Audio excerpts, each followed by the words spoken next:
আৰম্ভ কৰোঁনে?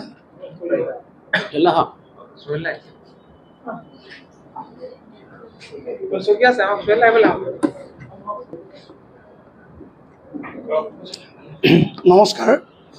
জয় জয়তে অসম কলেজ শিক্ষক সংস্থাৰ তৰফৰ পৰা আমি অসমবাসী ৰাইজলৈ নমস্কাৰ জনাইছোঁ। শ্ৰদ্ধাৰ সাংবাদিক বন্ধুসকল, আজি আমি ইয়াত আপোনালোকৰ সৈতে মত বিনিময় কৰিবলৈ লৈছোঁ আমাৰ কেইটামান গভীৰ সমস্যা লৈ। আপোনালোকক আমি অৱগত কৰিব বিচাৰিছোঁ যে অসম চৰকাৰৰ সন্মানীয় কেবিনেটে যোৱা 29 জানুৱাৰী তাৰিখে আমাৰ প্ৰমোচনৰ এখন তালিকা প্ৰকাশ কৰিছিল। এই তালিকাখনত 1705 জন শিক্ষকৰ পদোন্নতি হৈছিল। তাৰ বাবে আমি জয় জয়তে মাননীয় অসমৰ মুখ্যমন্ত্ৰী আৰু অসমৰ শিক্ষামন্ত্ৰী মহোদয়ক আমি আজিও ধন্যবাদ জ্ঞাপন কৰিছোঁ যে এটা ঐতিহাসিক সিদ্ধান্ত লৈ 1705 গৰাকী শিক্ষকৰ পদোন্নতি দিলে। কিন্তু তাৰ পিছত হোৱা খেলিমেলিখিনি আমাক মনোকষ্ট দি আছে যে আমাৰ যিসকল শিক্ষকৰ পদোন্নতি হ'ল, এই শিক্ষকসকলৰ পদোন্নতিৰ পিছত যি ফিক্সেশ্যন হয়, এই ফিক্সেশ্যনৰ যিটো ডিউ ডেট হয়, তাৰমানে মোৰ যদি ফিক্সেশ্যন 2000 চনত হ'ব লাগে, 2000 চনৰ জানুৱাৰী মাহত হ'ব লাগিছিল, মই তাৰ পৰাই পাব লাগে। কাৰোবাৰ যদি 2018 চনৰ ফেব্ৰুৱাৰীত ফিক্সেশ্যন হয় বা প্ৰাপ্য, তেওঁ সেই তাৰিখৰ পৰাই পাব লাগে। কিন্তু অসম চৰকাৰে আমাৰ যি ফিক্সেশ্যনৰ ডেট, সেইটো সকলোৰে বাবে 1/4/2024 কৰি দিছে, যিটোৱে আমাৰ সকলো শিক্ষকক মনোকষ্ট দিছে।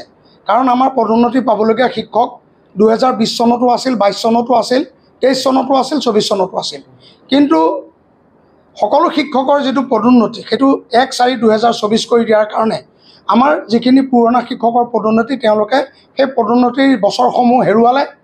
আৰু নতুন শিক্ষকেও যিখিনিয়ে কম সময় ধৰক 23ত পদোন্নতি পাব লাগে, তেওঁলোকে 24ত পালে। আৰু যিজনে 15, 16, 18, 20ত পাব লাগে, তেওঁ 1/4/2024 পালে। গতিকে আমাৰ শিক্ষকসকলৰ যি পদোন্নতিৰ ডিউ ডেট, সেই ডিউ ডেটৰ মতে আমাৰ পদোন্নতি হ'ব লাগে, সেইটো আমাৰ দাবী। লগতে এতিয়া যদি এই ধৰণে পদোন্নতি দিয়ে, তেতিয়াহ'লে আমাৰ নতুন শিক্ষক আৰু পুৰণি শিক্ষকৰ মাজত কোনো ধৰণৰ পাৰ্থক্য নাথাকিব, সকলোৱে একে সময়তে পদোন্নতি পাব। আমাৰ জ্যেষ্ঠতা বা আমাৰ কনিষ্ঠতাৰ মাজত যি পাৰ্থক্য, সেইটো নাথাকিব। গতিকে আমাৰ যিটো ডিউ ডেট আমাৰ অতীজৰ পৰা চলি আহিছিল, আমি মাননীয় অসমৰ মুখ্যমন্ত্ৰী ডাঙৰীয়া, শিক্ষামন্ত্ৰী ডাঙৰীয়াক আমি অনুৰোধ জনাইছোঁ, আমাৰ ডিউ ডেটৰ পৰা আমাৰ পদোন্নতি দিব লাগে। সেইটো হৈছে আমাৰ আজি আপোনালোকক অৱগত কৰিবলগীয়া কথা। লগতে আমাৰ যোৱা 8 নৱেম্বৰ 2023 বৰ্ষত এখন OM উলিয়াইছিল। এই OMখনেও আমাৰ পদোন্নতি ক্ষেত্ৰত কিছুমান বিসংগতি আনি দিলে। গতিকে এই OMখনৰ বিষয়েও আমি সংশোধনী আনিবৰ কাৰণে ইতিমধ্যে বিভিন্ন দাবী জনাইছোঁ। কিন্তু আজিলৈকে আমাৰ দাবীৰ প্ৰতি মাননীয় মুখ্যমন্ত্ৰী ডাঙৰীয়া, শিক্ষামন্ত্ৰী ডাঙৰীয়াই সঁহাৰি জনোৱা নাই। কিন্তু আমি জানিব পাৰিছোঁ তেওঁলোকে এই সম্পৰ্কে সম্পূৰ্ণ অৱগত, বিভিন্ন ক্ষেত্ৰৰ পৰা আমি জানিছোঁ। গতিকে আমি বহুত দুখত আছোঁ, আমাৰ শিক্ষকসকল বহুত দুখত আছে। আমাৰ শিক্ষক দিৱস বৰ্জনৰ যিটো আমি কাৰ্যসূচী লৈছোঁ, শিক্ষক দিৱস আমাৰ নিজৰ অনুষ্ঠান। গতিকে এই অনুষ্ঠানত আমি আনন্দ ফূৰ্তি কৰোঁ এটা দিন। এই বছৰ আমি সেই আনন্দ ফূৰ্তিৰ পৰা আঁতৰি থকাৰ চিন্তা কৰিছোঁ। যোৱা দুদিনত আমাৰ এখন কাৰ্যনিৰ্বাহক সভা আৰু এখন আমাৰ মাণ্ডলিক আৰু কাৰ্যনিৰ্বাহকসকলৰ যৌথ সভা হ'ল। এই দুইখন সভাই আমাক দায়িত্ব প্ৰদান কৰিছে যে আমি 5 তাৰিখে আমাৰ শিক্ষক দিৱস আমি বৰ্জন কৰিব লাগে। আমি ছাত্ৰ ছাত্ৰীক আমি আশীৰ্বাদ প্ৰদান কৰিম, তেওঁলোকৰ লগত থাকিম। কিন্তু আগৰ নিচিনাকৈ যিবিলাক আমাক তেওঁলোকে উপহাৰ যাচে, সেইবিলাক লোৱাৰ পৰা আমি বিৰত থাকিম। গতিকে এনেকুৱা ধৰণৰ আমি সিদ্ধান্ত লৈছোঁ। আমি মাননীয় মুখ্যমন্ত্ৰী ডাঙৰীয়া, তেখেতে আমাৰ সকলো কথা বহুভা লৈ থাকে, আমি জানো তেখেতে আমাৰ সকলো কথা বুজি পায়। গতিকে আমি তেখেতক এই সমস্যা সমাধান কৰি দিবৰ কাৰণে এই মঞ্চৰ পৰা আহ্বান জনাইছোঁ। অসমৰ 10,000 শিক্ষকৰ হৈ এইখন কমিটিয়ে আমি তেখেতক অনুৰোধ জনাইছোঁ।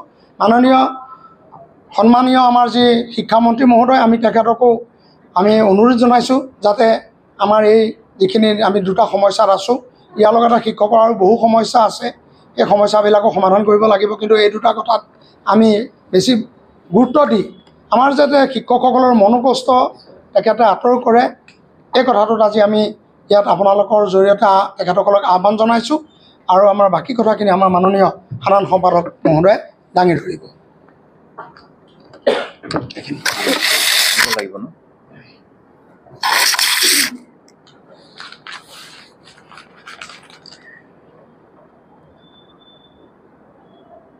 আৰম্ভ কৰোঁনে?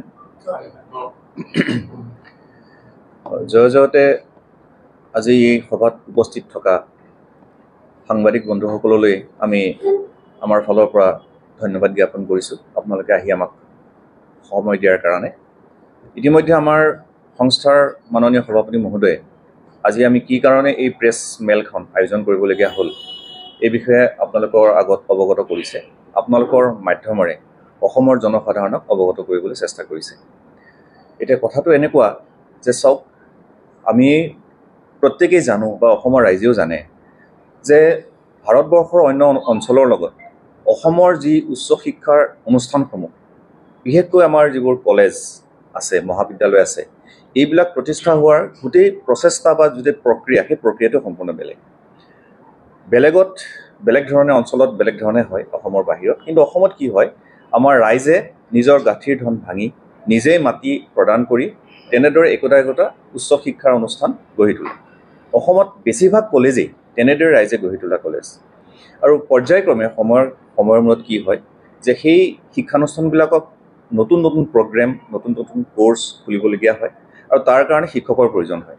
সেইমতে তেওঁলোকে যিবিলাকে উচ্চ শিক্ষাত শিক্ষিত হৈছে, মাষ্টাৰ ডিগ্ৰী কৰিছে বা বেলেগ ধৰণৰ PhD কৰিছে, তেওঁলোকক আহ্বান কৰে অঞ্চলৰ ৰাইজে, তেওঁলোকে আহি শিক্ষা প্ৰদান কৰে। তেনেদৰে একোখন অঞ্চল লাহে লাহে উন্নতিৰ ফালে আগুৱাই যায় বা শৈক্ষিক খণ্ডৰ উন্নয়ন হয়।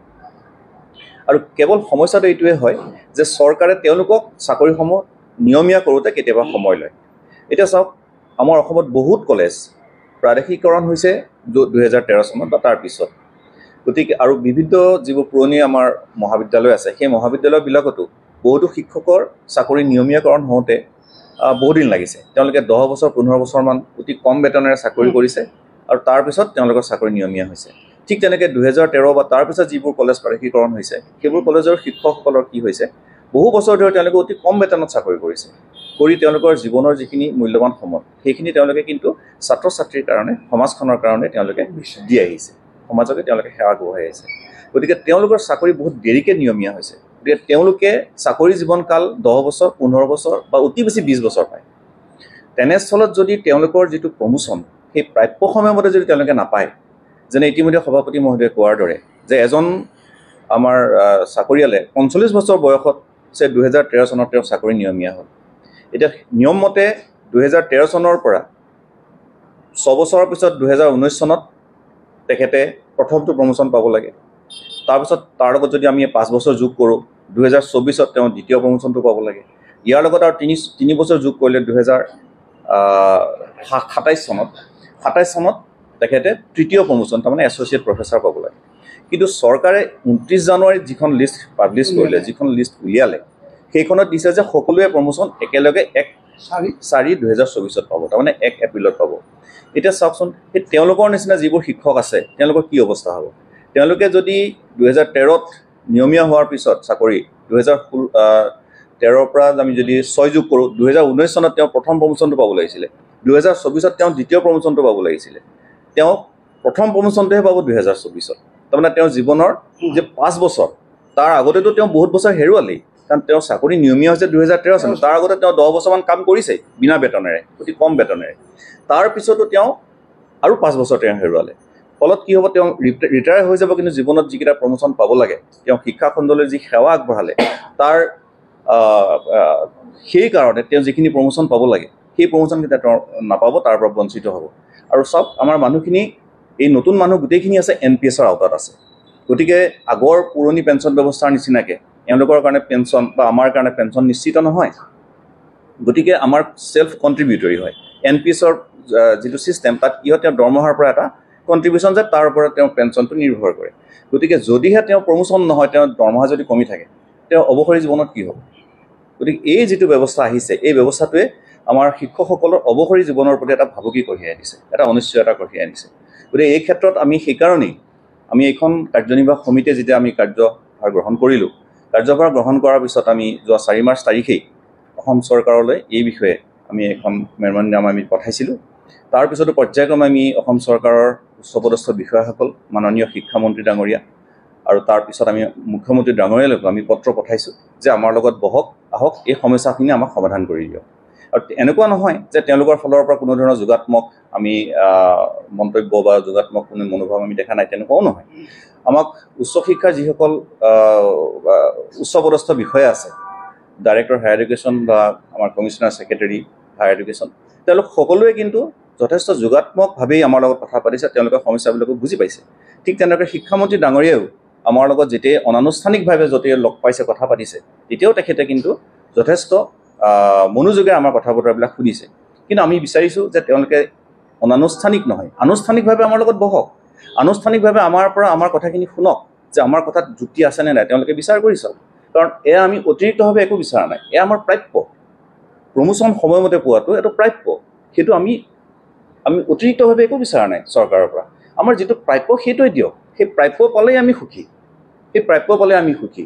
আৰু লগতে আৰু এটা কথা আমি সংগঠনৰ ফালৰ পৰা আমি কৈছোঁ যে যদিহে চৰকাৰে ইয়াত কিবা তেওঁলোকৰ যিটো ফাইনেন্সিয়েল বাৰ্ডেন তাৰ কথা যদি ভাবিছে, সেই ক্ষেত্ৰত আমাৰ স্পষ্ট।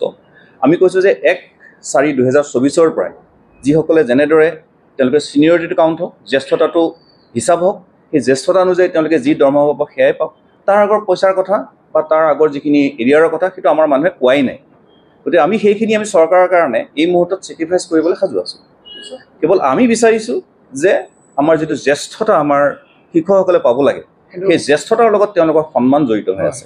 গতিকে সেই সন্মান দিয়ক, সেই জ্যেষ্ঠতা দিয়ক, আৰু দৰমহাটো বা যিটো ফাইনেন্সিয়েল বেনিফিট তেওঁলোকে 1 এপ্ৰিলৰ পৰাই দিয়ক, তাত আমাৰ আপত্তি নাই, কিন্তু জ্যেষ্ঠতাটো আমাক দিয়ক। আৰু এই ক্ষেত্ৰত কিন্তু এটা কথা আমি স্পষ্টকৈ কৈছোঁ, যদিও আমাৰ মাননীয় শিক্ষামন্ত্ৰী হওক, মুখ্যমন্ত্ৰী হওক, তেওঁলোকে সমস্যা নিশ্চয় বুজি পাইছে। আমি আশা ৰাখিছোঁ তেওঁলোকে আমাৰ প্ৰতি যোগাত্মক মনোভাৱ কৰি আগুৱাই আহিব। কিন্তু যদি চৰকাৰৰ ফালৰ পৰা আমি যোগাত্মক মনোভাৱ আমি নাপাওঁ, এই ক্ষেত্ৰত কিন্তু আমি কোনোপধ্যে কম্প্ৰমাইজ নকৰোঁ, সেইটো আমাৰ কথা। আমি কিন্তু এই ক্ষেত্ৰত কোনোপধ্যে কম্প্ৰমাইজ নকৰোঁ। আমি সেইকাৰণে প্ৰথম পদক্ষেপ হিচাপে আমি শিক্ষক দিৱস বৰ্জন কৰিছোঁ। এই শিক্ষক দিৱস বৰ্জন কৰিবলৈ আমি যিটো সিদ্ধান্ত লৈছোঁ, এইটো আমি কম দুখেৰে লোৱা নাই, কম আফচোচেৰে লোৱা নাই। কিয়নো চাওক, বছৰটোত এটাই দিন আছে যি দিনটোত ছাত্ৰ ছাত্ৰীসকলে শিক্ষকৰ অতি ওচৰ চাপি আহে, শিক্ষকসকলে সন্মান যাচে, তেওঁলোকে এটা নিজস্ব ধৰণেৰে, নিজস্ব আদব কায়দাৰে তেওঁলোকে শিক্ষকসকলক সন্মান যাচে। আমি এইবাৰ ঠিক কৰিছোঁ যে তেওঁলোকৰ প্ৰতিটো আমাৰ যিটো মৰম, তেওঁলোকৰ প্ৰতি আমাৰ যিটো তেওঁলোকে আমাৰ প্ৰতি যিটো শ্ৰদ্ধা দেখুৱায়, সেই শ্ৰদ্ধা আৰু সেই মৰমক আমি কেতিয়াও নেওচা দিব নোৱাৰোঁ, দিয়াটো উচিতো নহয়, সেইটো শিক্ষকৰ কামো নহয়। কিন্তু আমি সেই মৰম আৰু শ্ৰদ্ধা তেওঁলোকৰ আমি গ্ৰহণ কৰিম নিশ্চয়। কিন্তু আমি আনুষ্ঠানিকভাৱে যি শিক্ষক দিৱস যোনেই নাপাতক, সেইটো আমাৰ ছাত্ৰ ছাত্ৰীসকলে পাতক, সমাজৰ বেলেগেই পাতক বা চৰকাৰে পাতক, আমি কিন্তু কলেজৰ শিক্ষকসকলে এবাৰ বৰ্জন কৰিম, আমি তাত সহযোগিতা নকৰোঁ। গতিকে এইখিনিয়ে হৈছে আমাৰ মূল কথা। আৰু তাৰ পিছৰ পৰৱৰ্তী পৰ্যায়ত আমি ইতিমধ্যে আমাৰ সভাপতি মহোদয়ে কোৱাৰ দৰে আমি আলোচনা কৰিছোঁ আমাৰ সভাত, যে যদিহে আমাক চৰকাৰে যোগাত্মক মনোভাৱেৰে আগুৱাই আহি আমাৰ কথা শুনে, আমাৰ লগত বহে, তেতিয়াহ'লে সকলো ঠিকে আছে। আমি সেইমতে আমি আনন্দেৰে অতি সুখী হ'ম, আমি সেইমতে আমি আমাৰ কাম কাজ আগুৱাই নিম। কিন্তু যদি আমাক চৰকাৰে এই ক্ষেত্ৰত আৰু অৱহেলা কৰি থাকে, তেতিয়াহ'লে কিন্তু আমি ইয়াৰ পৰৱৰ্তী পৰ্যায়ত আমি শ্ৰেণী বৰ্জন হওক, ধৰ্ণা কাৰ্যসূচী হওক, বিভিন্ন ধৰণৰ কাৰ্যসূচীলৈ আমি আগুৱাই যাবলৈ বাধ্য হ'ম। গতিকে এইখিনি কিন্তু আমি আশা ৰাখিছোঁ যে চাওক, চৰকাৰখন আমাৰ, আমি চৰকাৰৰ। আৰু এই ক্ষেত্ৰত আমি অসম কলেজ শিক্ষক সংস্থাই এটা কথা আমি স্পষ্ট কৰি দিব বিচাৰিছোঁ যে আমাৰ জনজীৱনত কিছুমান এটা ক'ৰবাত আমি কেতিয়াবা অলপ মানুহে ভ্ৰান্ত ধাৰণা লৈ থকা দেখা পাওঁ যে কলেজ শিক্ষক মানেই বহুত লাখ টকা দৰমহা পায়, 2 লাখ টকা দৰমহা পায়, 2.5 লাখ টকা দৰমহা পায়। কিন্তু সেইটো এটা সম্পূৰ্ণ আচলতে মিছা কথা।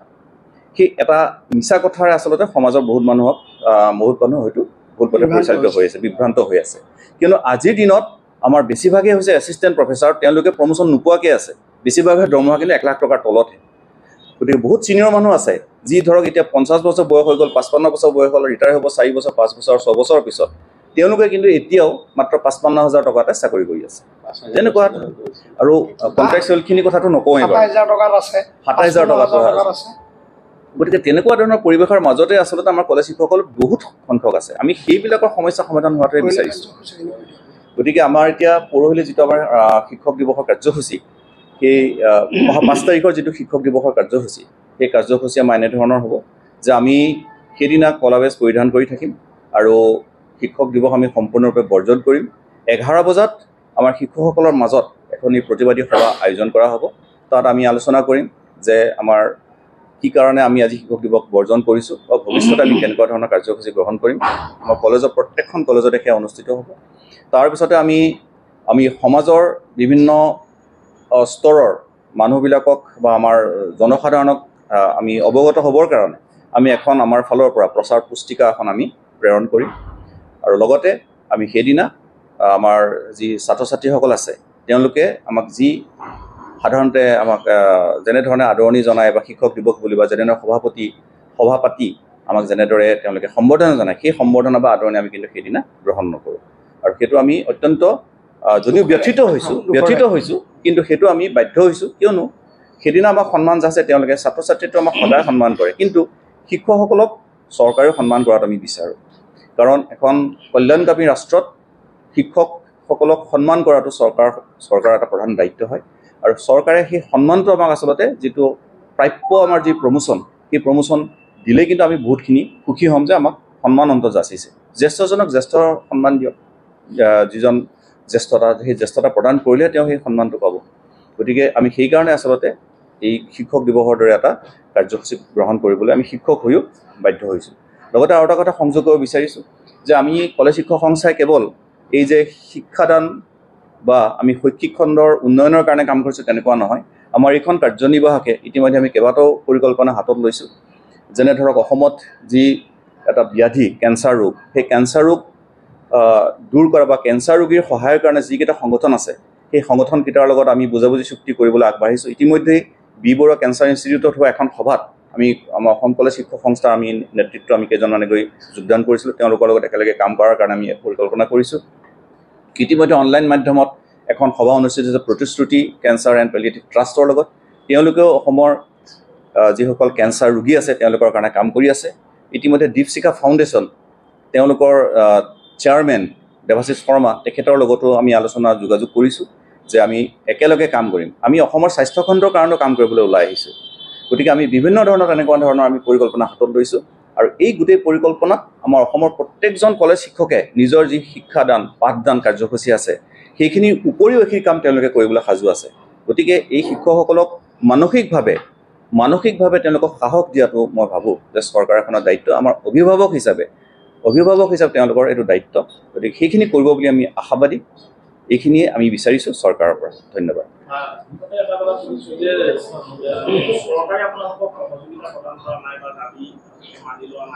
এই ক্ষেত্ৰত এগৰাকী ছাত্ৰ বা এগৰাকী ছাত্ৰী আচলতে তেওঁলোকে আচলতে এই ধৰণৰ যিজন আপোনালোকৰ প্ৰতিবাদ সেই প্ৰতিবাদত তেওঁলোকে আচলতে বলি হ'বলগীয়া হৈছে এগৰাকী ছাত্ৰ বা ছাত্ৰীয়ে কিন্তু খুব এটা সন্মানেৰে আপোনালোকক এটা সন্মান দিব বিচাৰে গতিকে তেওঁলোকক আপোনালোকে যি ধৰণৰ ইয়াৰ মাজতে লৈ আহিলে এইটো আচলতে এগৰাকী শিক্ষক হিচাপে কিমান গ্ৰহণযোগ্যতা বুলি হয় এই কথাটো এনেকুৱা ধৰণৰ চাওক মই ইতিমধ্যে এটা কথা কৈছোঁৱেই যে ছাত্ৰ ছাত্ৰীসকলে শিক্ষক দিৱসৰ দিনা আমাৰ শিক্ষকসকলক সন্মান দিয়ে আনুষ্ঠানিকভাৱে দিয়ে এখন সভা এখন পাতে সভাখনত মাতি নি গামোচা পিন্ধাই বা ফুলৰ থোপা এটা দিয়ে তেনেকুৱা ধৰণৰ হয় গতিকে আমি সেইটোহে যিটো আনুষ্ঠানিকতা সেইটোহে আমি বৰ্জন কৰিছোঁ এনেকুৱা নহয় ছাত্ৰ ছাত্ৰীসকলক মই আঁতৰাই পঠোৱা নাই আমি তেওঁলোকক কিয় আঁতৰাই পঠাম তেওঁলোকে আমাৰ আপোন আমি কাৰ কাৰণে আছোঁ ছাত্ৰ ছাত্ৰীৰ কাৰণে আছোঁ ছাত্ৰ ছাত্ৰী আছে কাৰণে আমি শিক্ষক আছোঁ গতিকে আমি তেওঁলোকৰ ইতিমধ্যে মই কৈছোঁৱেই যে আমি তেওঁলোকৰ যি শ্ৰদ্ধা আৰু মৰম সেয়া আমি কেতিয়াও নেওচা নিদিওঁ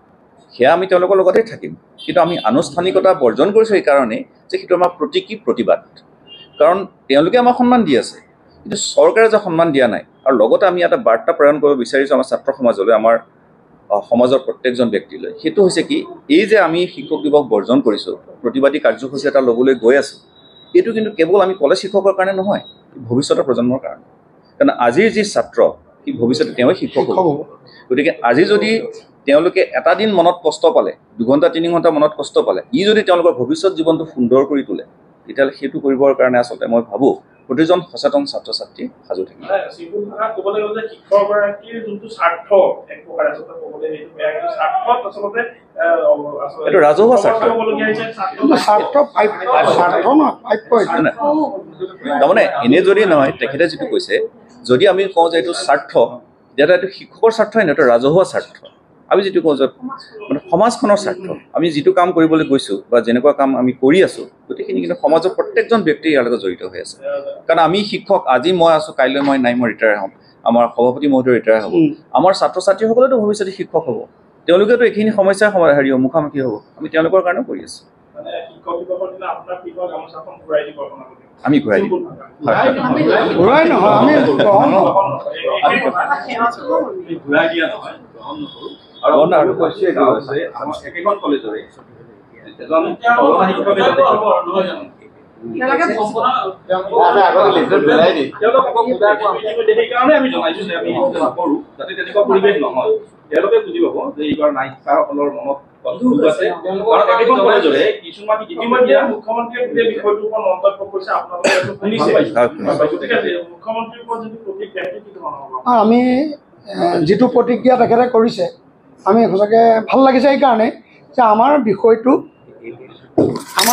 তেখেতৰ দৃষ্টিগোচৰ হৈছে আৰু মাননীয় মুখ্যমন্ত্ৰীৰ কথাটো মই কৈছোঁৱেই যে 1705জন শিক্ষক মানে পদোন্নতি দিওঁতে তেখেতে আমাৰ প্ৰতিনিধিৰ আগত এই ঘোষণাটো কৰিছিলে মাননীয় শিক্ষামন্ত্ৰী মহোদয় আৰু মুখ্যমন্ত্ৰী মহোদয় গতিকে মুখ্যমন্ত্ৰী মহোদয় গোটেই বিষয়টোৰ লগত জড়িত আৰু এতিয়া যে আমাৰ ফিক্সেশ্যন হৈছে 1/4/2024 আচলতে মুখ্যমন্ত্ৰী মহোদয় সেইখন সময়ত যিটো ঘোষণা কৰিছিল 1/4/2024 ডেটটো এফেক্ট হ'ব সেইটো আমি কিন্তু আমাৰ শিক্ষকসকলক দৰমহা বা যিটো দৰমহা বৃদ্ধিৰ দিন বুলি আমি ধৰিছিলোঁ কিন্তু পৰৱৰ্তী সময়ত কেনেকৈ আমাৰ পদোন্নতি ডিউডিয়েট হ'ল সেইটো আমি আচৰিত হৈছোঁ গতিকে আমি সেইকাৰণে মাননীয় মুখ্যমন্ত্ৰী ডাঙৰীয়াক আমি অনুৰোধ জনাইছোঁ মাননীয় শিক্ষামন্ত্ৰী মহোদয়ক অনুৰোধ জনাইছোঁ আৰু আমি ধন্যবাদো দিবলৈ পাহৰা নাই এইখন মাননীয় মুখ্যমন্ত্ৰীৰ প্ৰতি আমি কৃতজ্ঞ যে সৰ্ববৃহৎভাৱে 1705জনক একেলগে পদোন্নতি দিছে কিন্তু আমাৰ আজি যিটো পাবলগীয়া যিটো আমাৰ প্ৰাপ্য এইটো আমি অনাহকত বিচৰা নাই যে মই 1998 চনত যোগদান কৰিছিলোঁ 2000ত মোৰ প্ৰথমটো পদোন্নতি হ'ল তাৰপিছত 2002 2007ত দ্বিতীয়টো হ'ল 6 বছৰ 5 বছৰ 3 বছৰ গতিকে সেইটো চবৰে কাৰণে থাকক তেতিয়া কোন ছিনিয়ৰ কোন জুনিয়ৰ নহ'লে একেলগে যদি 1/4/2024 বা তেনেকুৱা ডেটৰ পৰা দিয়ে আমাৰ কোন জুনিয়ৰ তেতিয়া সকলো একেলগ হৈ যাব ছাত্ৰ আৰু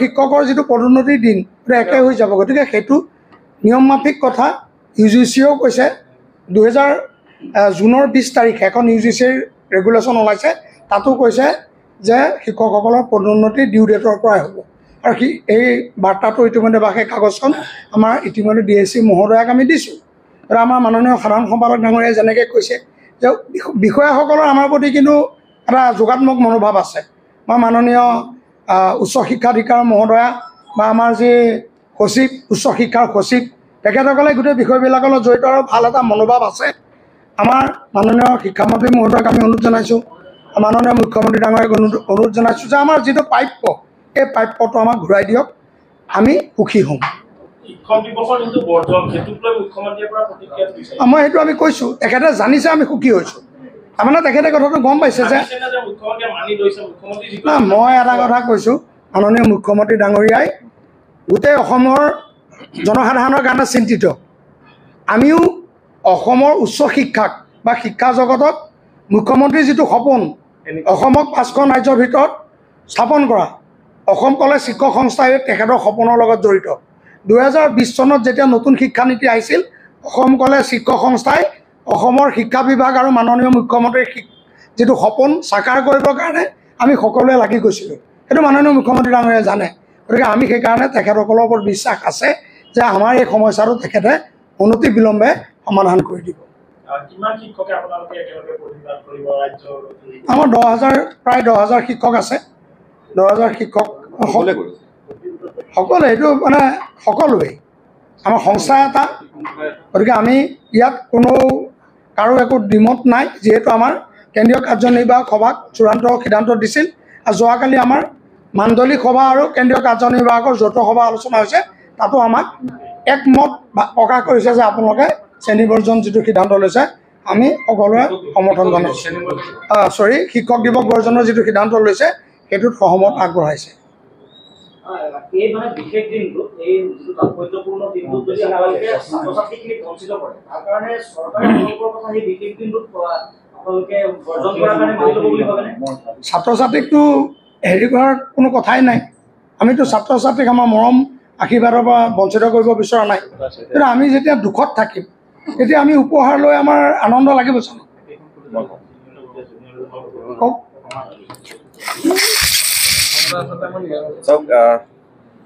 আপোনালোকে যিটো কথা সুধিছে যে মুখ্যমন্ত্ৰী ডাঙৰীয়াই যিটো কথা কৈছে সেইটো তেখেতৰ ব্যক্তিগত মত। আমি তেখেতৰ মতৰ ওপৰত আমি কোনো ধৰণৰ কথা ক'বলৈ নাযাওঁ। তেখেত আমাৰ মুৰব্বী আৰু তেখেতে খুব ধেমেলীয়া মানুহ, তেখেতে খুব ধেমালিও বিভিন্ন কথা কয়। গতিকে এইটো এটা আচলতে মই ধেমালি বুলিয়ে ধৰিছোঁ, আমি ধেমালি বুলিয়ে ধৰিছোঁ। আৰু এটা কথা, কেৱল এটা কথা তেখেতে কৈছে যে ৰাজনীতি শব্দটো আনিছে, যে ৰাজনৈতিক কিবা ইলেকশ্যনৰ কথা কৈছে, কিন্তু আচলতে বেলেগক কৈছে সেইটো কিন্তু হয়, সেইটো আমাৰ লগত জড়িত নহয় এই শব্দটো। হয়, গতিকে সেইটো আমাৰ একচুৱেলি সেইটো তাৰ লগত আমাৰ জড়িত নহয়। কিয়নো ধৰক আমি অসম কলেজ শিক্ষক সংস্থা, আমি কলেজৰ শিক্ষকসকলৰ এটা সংগঠন। শিক্ষকসকলৰ স্বাৰ্থৰ লগতে আমি ছাত্ৰ ছাত্ৰীৰ স্বাৰ্থৰ কাৰণে কাম কৰোঁ। গতিকে সেইটো আমি ভবা নাই যে আমাক কৈছে বুলি। আৰু লগতে আৰু এটা কথা ধৰক, যিটো ধৰক তেখেতে বিয়া পতাৰ কথা কৈছে, কথাটো এনেকুৱা, সেইটো মই কৈছোঁ ধেমালি কৰি কৈছে বুলি। কথাটো হৈছে কি, শিক্ষক দিৱস আচলতে আমি নাপাতোঁ, শিক্ষকসকলে আমি নাপাতোঁ আৰু ছাত্ৰ ছাত্ৰীসকলে পাতে। গতিকে তেওঁলোকে পাতি আমাক সন্মান যাচে। গতিকে আমি কৈছোঁ যে এইবাৰ ছাত্ৰ ছাত্ৰীসকলক অনুৰোধ জনাইছোঁ, তেওঁলোকক আগতীয়াকৈ আমি জনাই দিছোঁ যে এইবাৰ তোমালোকে এইটো পাতিব নালাগে।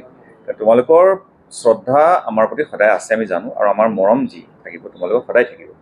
আৰু গতিকে এইটো আৰু এক্সট্ৰাকৈ আৰু দিয়াৰ প্ৰয়োজন নাই, তোমালোকে এবাৰ পাতিব নালাগে, সেইটোৱে আমি কৈছোঁ। আৰু লগত আৰু এটা কথা চাওক যে অসমৰ স্কুলবিলাকৰ লগত কলেজবিলাকত কিন্তু শিক্ষক দিৱসৰ পতাৰ বা অনুষ্ঠিত কৰাৰ, উদযাপন কৰাৰ কিছু পাৰ্থক্য আছে। এতিয়া কলেজবিলাকত কি হয়, সিদিনাখন কিন্তু ক্লাছ চলি থাকে। কলেজবিলাকত কিন্তু যিবোৰ শ্ৰেণী ক্লাছ চলি থাকে, এইবাৰ চলি থাকিব ক্লাছ। কেৱল কথা হৈছে সেই ক্লাছৰ মাজে মাজে শিক্ষক দিৱস উদযাপন কৰা হয়। ধৰক কোনোবা এটা ডিপাৰ্টমেণ্টত 3টা ক্লাছ হ'ল, 4 নম্বৰ ক্লাছটোত শিক্ষক দিৱস পাতিলে। এইবাৰ যেনিবা 4 নম্বৰ ক্লাছটোত শিক্ষক দিৱস নহ'ল, সেইটোত ক্লাছেই হ'ল। গতিকে মই ভাবোঁ যে ছাত্ৰ ছাত্ৰীসকলে ক্ষতিগ্ৰস্ত একো নহয়, তাৰ পৰা তেওঁলোকৰ সেইদিনৰ দিনটোত তেওঁলোক একেই থাকিব। কেৱল তেওঁলোকে এই যে গামোচাখন দিয়ে বা ফুলৰ থোপা দিয়ে, সেইটো তেওঁলোকে এইবাৰ দিব নালাগে বুলি আমি আগতীয়াকৈ তেওঁলোকক জনাইছোঁ যে হ'ব, আমি ক্লাছে কৰিম, আমি কথা পাতিম, লাগিলে সেই ক্লাছৰ মাজতে আমাৰ ৰাধাকৃষ্ণনৰ পৰা আলোচনা হ'ব। প্ৰত্যেক বছৰে হয়, ৰাধাকৃষ্ণনৰ যি কণ্ট্ৰিবিউশ্যন তাৰ পৰা আলোচনা হ'ব, উচ্চ শিক্ষাৰ বিষয়ে আলোচনা হ'ব। হয়তো সেইদিনাখন ছেমিনাৰো পাতি দিব কোনো। আজিকালিতো আমাৰ মোটামুটি প্ৰায়বিলাক ডিপাৰ্টমেণ্টে ৰেগুলাৰলি ছেমিনাৰ পাতে ষ্টুডেণ্টক লগত লৈ, গতিকে ছেমিনাৰখনে হৈ যাব। কিন্তু সেইদিনাখন আমি তেওঁলোকে যি আনুষ্ঠানিকভাৱে যি সভা পাতি যিটো গামোচা দিয়ে বা সেই বস্তুটো আমাৰ আমি বৰ্জন কৰিছোঁ। ঠিক আছে, থেংক ইউ। আৰু কিবা ক্ৰছ কুৱেশ্যন আছে নেকি? যোৱা 8 নৱেম্বৰ 2023 তাৰিখে 23 তাৰিখৰ পৰা কাৰ্যকৰী কৰি হোৱাকৈ এখন OM দিয়া হৈছিলে, OM কাৰ্যালয় স্মাৰক। সেই স্মাৰকখনত আমাৰ তাতো কিছুমান পদোন্নতি সংক্ৰান্তীয় কথা আছিলে আৰু বিভিন্ন কথা আছিলে যে আমাৰ সেইখন সময়ত PhD বাধ্যতামূলক কৰা হৈছে বা আৰু কিছুমান কথা আহিছে। আমি সেই OMখনৰো আমি সংশোধনী বিচাৰিছোঁ যে আমি চৰকাৰক কৈছোঁ যে সেইদিনাৰ পৰা যদি সেইখন কাৰ্যকৰী হয়, তেতিয়াহ'লে আমাৰ যিসকল মানুহ শিক্ষকৰ সেই দিনটো বা ওচৰে পাঁজৰে প্ৰমোশ্যন হ'বলগীয়া হয়, তেওঁলোকে কি কৰিব। গতিকে আমি কুলিং পিৰিয়ড এটা বিচাৰিছোঁ যে 3 বছৰ, যে শিক্ষকসকলক যাতে হেৰি দিব লাগে, মানে সেই যিখিনি প্ৰয়োজনীয় অৰ্হতা আহৰণৰ বাবে তেওঁলোকক সময় দিব লাগে। এনেকুৱা ধৰণৰ আমি সেই OMখনৰ ওপৰত সংশোধনী বিচাৰিছোঁ। অৱশ্যে সেইখনৰ কাম চলি আছে বুলি আমি গম পাইছোঁ, কিন্তু এতিয়ালৈকে হোৱা নাই। গতিকে আমি ভাবিছোঁ সেই OMখন সংশোধনী হ'লে আমাৰ বহুত শিক্ষকৰ আমাৰ পদোন্নতিৰ ক্ষেত্ৰত ভাল হ'ব। তাৰমানে আমি আচলতে কলেজৰ শিক্ষকসকল বিশ্ববিদ্যালয় অনুদান আয়োগ, যাক UGC কোৱা হয়, সেই UGCৰ যি গাইডলাইন বা UGCয়ে সময়ে সময়ে তেওঁলোকৰ যি ৰুলছ এণ্ড ৰেগুলেশ্যন সেইবিলাক তেওঁলোকে চেঞ্জ কৰে, সেইমতে আচলতে পৰিচালিত হয়। আৰু অসম চৰকাৰেও পূৰ্বতে UGCয়ে যেনেধৰণৰ নিৰ্দেশাৱলী দিয়ে, গাইডলাইনছ দিয়ে, সেইমতে তেওঁলোকে সেয়া গ্ৰহণ কৰি কলেজৰ শিক্ষকসকলৰ যি পৰিচালনা কৰাৰ বা তেওঁলোকৰ পদোন্নতি হওক বা অন্যান্য ক্ষেত্ৰত থকা যি সা সুবিধাসমূহ হওক, সেইমতে দিবলৈ তেওঁলোকে চেষ্টা কৰে। হয়, আমি UGC ফুল পেকেজ বিচাৰিছোঁ, সেইটো আমি পোৱা নাই, সেইটোলৈ আমি লাগি আছোঁ। কিন্তু তাতকৈ ডাঙৰ কথা হৈছে কি, যে পদোন্নতিৰ ক্ষেত্ৰত কিন্তু সদায় কি হয়, UGCৰ যি ৰেগুলেশ্যন সেয়াই চৰকাৰে মানি আহিছিল, আৰু সেইটোৱে উচিত কথা। কিয়নো অন্যসকলৰ পদোন্নতিৰ লগত আমাৰ পদোন্নতি নিমিলে, সম্পূৰ্ণ বেলেগ। এতিয়া ধৰক কিছুমান ডিপাৰ্টমেণ্ট আছে, তাত আমি দেখিছোঁ, বিশেষকৈ অসম চৰকাৰৰ আমি ছেক্ৰেটেৰিয়েটতে দেখিছোঁ, তাত পদোন্নতিবিলাক এটা বিশেষ প্ৰক্ৰিয়াৰে হৈ যায়। এজনে হয়তো তেওঁ চাকৰি জীৱনত যিটো পদবীত যোগদান কৰিছিলে, সেই পদবীটোৰ পৰা তেওঁ বহুত ওপৰলৈ গুচি যায়গৈ, তেওঁ নিজে কাম কৰি থাকে, অট'মেটিক পদোন্নতি হৈ থাকে। তাৰ কাৰণে আমাৰ নিচিনাকৈ ধৰক নেশ্যনেল ইণ্টাৰনেশ্যনেল লেভেলত সেমিনাৰ এটেণ্ড কৰা, ৱৰ্কশ্বপ এটেণ্ড কৰা, পেপাৰ পাব্লিছ কৰা, স্কোপাছ UGC কেয়াৰ লিষ্টত মানে তেনেদৰে পেপাৰ পাব্লিছ কৰা, ইণ্টাৰনেশ্যনেল ষ্টেণ্ডাৰ্ডৰ কাম কৰা, ছাত্ৰ ছাত্ৰীৰ লগত লৈ ফিল্ডলৈ যোৱা, গাঁৱত কাম কৰা, ছাত্ৰ ছাত্ৰীক লৈ বজাৰলৈ যোৱা, মাৰ্কেটলৈ যোৱা, মাৰ্কেট ছাৰ্ভে কৰোৱা, তেনেকুৱা ধৰণৰ কথাবিলাক বেলেগ ডিপাৰ্টমেণ্টত নাই। গতিকে আমাৰ শিক্ষকসকল কি হয়, সদায় ছাত্ৰ ছাত্ৰী আৰু সমাজৰ লগত ৰিলেটেড কামেই কৰি থাকে। মাৰ্কেট ছাৰ্ভে কৰে, মাৰ্কেট ছাৰ্ভে কৰি তাৰ ওপৰত ৰিপৰ্ট দিয়ে। তেনেকুৱা বহুত কাম হৈছে বিভিন্ন অসমৰ সৰু সৰু চহৰত, এতিয়া ক'বলৈ সময় নাই বাৰু, সৰু সৰু চহৰত কি হৈছে, আমাৰ মৰিগাঁৱকে ধৰি, যে ছাত্ৰ ছাত্ৰীসকলে মাৰ্কেট ছাৰ্ভে কৰিছে, মাৰ্কেটত হোটেলবিলাক ৰেষ্টুৰাঁবিলাকত কেনেকুৱা ধৰণৰ পানী দিয়ে, সেই পানীৰ ওপৰত তেওঁলোকে হেৰি কৰিছে, ছাত্ৰ ছাত্ৰীসকলে ছাৰ্ভে কৰিছে শিক্ষকৰ তত্বাৱধানত। তাৰপিছত সেই ৰিপৰ্ট DCক দিছে, ডেপুটি কমিশ্যনাৰে সেই দুখনমান ৰেষ্টুৰাঁৰ ওপৰত তেওঁলোকে একশ্যন লৈছে। তেনেকুৱা ধৰণৰ সমাজৰ কৰি থাকে। কিন্তু গতিকে তেনেকুৱা ধৰণৰ কাম কাজবিলাক কৰি থকাৰ কাৰণেই আচলতে UGCয়ে শিক্ষকসকলৰ কাৰণে এই ব্যৱস্থা কৰিছে যে এওঁলোকৰ প্ৰমোশ্যনটো হ'ব CAS প্ৰমোশ্যন। প্ৰথম প্ৰমোশ্যনটো তেওঁলোকে 6 বছৰত পাব, তাৰপিছতো 5 বছৰ, তাৰপিছত 3 বছৰ পাব। গতিকে তাৰ লগত APA কথাটো জড়িত হৈ আছে, আৰু সেই APA স্ক'ৰটো তেওঁলোকে সেই বিশেষ সময়খিনিত কৰিব লাগিব। যে যদি কোনোবা এজনে 2016 চনত প্ৰমোশ্যন পাব লাগে, মানে 11 চনৰ পৰা 16 চনৰ ভিতৰত পাব লাগে, এই 5 বছৰৰ ভিতৰত, সেই APAটো তেওঁ সেই 5 বছৰ স্ক'ৰ কৰিব লাগিব। কিন্তু তেওঁক যদি 16 চনত যদি নিদি তেওঁলোক 24ত দি দিয়ে, তেতিয়া এই মাজৰ সময়খিনিত তেওঁ যিখিনি APA স্ক'ৰ কৰিলে 16ৰ পৰা 24 সেইখিনি ক'ত যাব? গতিকে আমাৰ গোটেই ব্যৱস্থাটো সেইখিনি ক'তো মানে কোনো ফালৰ পৰা হিচাপ নাই। সেই 8 বছৰ তেওঁ যিটো সেৱা আগবঢ়ালে, সেই 8 বছৰ তেওঁ ইণ্টাৰনেশ্যনেল লেভেলত তেওঁ যি কাম কৰিলে, তাৰ কোনো মূল্য নোহোৱা হৈ যাব, সেই মূল্য শূন্য হৈ যাব। গতিকে তেনেকুৱা ধৰণৰ এটা অতি অসংগতিপূৰ্ণ, অতি মানে UGC যিটো নিয়ম সেইটো সেইটো সম্পূৰ্ণ ভংগ হৈছে। আমি UGCৰ নিয়মেই বিচাৰি আছোঁ। আমি UGC শব্দটো কোৱাহে নাই এতিয়া, কিন্তু আচলতে এই যি আমাৰ ডিউ ডেটৰ যিটো সমস্যা 29 জানুৱাৰী প্ৰমোশ্যন লিষ্টত থকা, আৰু 8 নম্বৰ যিখন OM আছে, দুয়োটা ইটোৰ লগত সিটো জড়িত। 20 জুনৰ যিখন চাৰ্কুলাৰ ওলাইছে UGC পৰা, তাত সম্পূৰ্ণভাৱে কোৱা হৈছে যে শিক্ষকৰ প্ৰমোশ্যন ডিউ ডেট আৰু ইউনিভাৰ্চিটিৰ মানে UGC ৰুলৰ মতে হ'ব।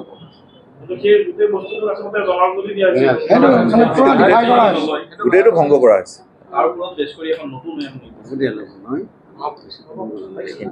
ধন্যবাদ।